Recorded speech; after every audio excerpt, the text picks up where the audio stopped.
কোরবানিকে সামনে রেখে চরফ্যাশনের বিভিন্ন হাটে জমে উঠেছে গবাদি পশু কেনাবেচা। ক্রেতা বিক্রেতাদের উপস্থিতিতে সরগম হয়ে উঠেছে হাটগুলো। গোখাদ্যের দাম বেশি হওয়ায় এবারে পশুর দামও একটু বাড়তি। ছোট বড় বিভিন্ন আকারের গরু, ছাগল ও মহিষ দেখা যায় হাটে। চরফ্যাশন উপজেলার জনপ্রিয় গবাদি পশু হাট ঘুরে দেখা যায় ক্রেতা বিক্রেতাদের মিশ্র প্রতিক্রিয়া। 3 বছরে 1,10,15 খরচ হয়েছে। এখন এটার দাম দিছি 1.5 লাখ। আমার একটা টার্গেট হইলো 40 থেকে বা 35 এমন হইলে ছাড়ুন। অনুমানিক আমার একটা ধারণ 4 মনের উপরে আছে। নিরাপত্তা অনেক ভালো আছে, কোনো সমস্যা নেই।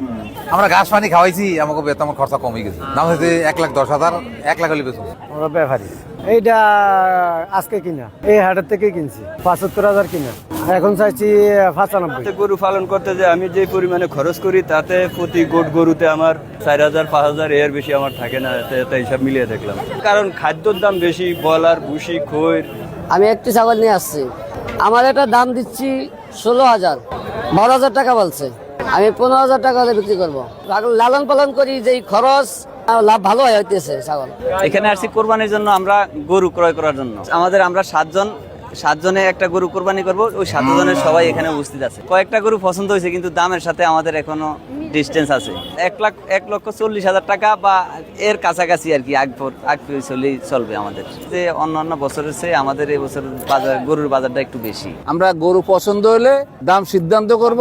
পালতে সমস্যা, যারা গরু কিনিয়া দিলে এরপর খাওয়ান দিল, গরু নষ্ট করিয়া ফেলায়, যার কারণে একটু ঈদের আগে ভাগে গরু কিনতে হয়।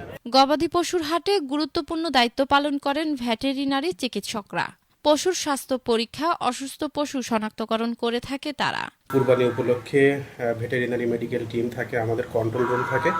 আমরা কন্ট্রোল রুম থেকে তত্ত্বাবধান করি এবং আমাদের হাটগুলোতে আমাদের মেডিকেল টিম যায়। যদি কোনো ধরনের প্রাণী অসুস্থ হয়, তাৎক্ষণিক আমরা প্রাথমিক চিকিৎসা সেবা সেখানে দিয়ে থাকি এবং পরবর্তীতে কোনো চিকিৎসা লাগলে সেটাও আমরা তাদেরকে সাজেস্ট করি। কুরবানির সময় অনেক অস্থায়ী হাট থাকে, আমাদের এখানে টিম করা আছে। প্রত্যেকটি উপজেলা আমাদের স্বেচ্ছাসেবী আছে, আমাদের ভ্যাকসিনেটর আছে, তাদের মাধ্যমে আমরা একটা কমিটি গঠন করছি। চরফ্যাশন উপজেলার পশুর হাট ঘুরে তাসপিয়া, রেডিও মেঘনা, চরফ্যাশন।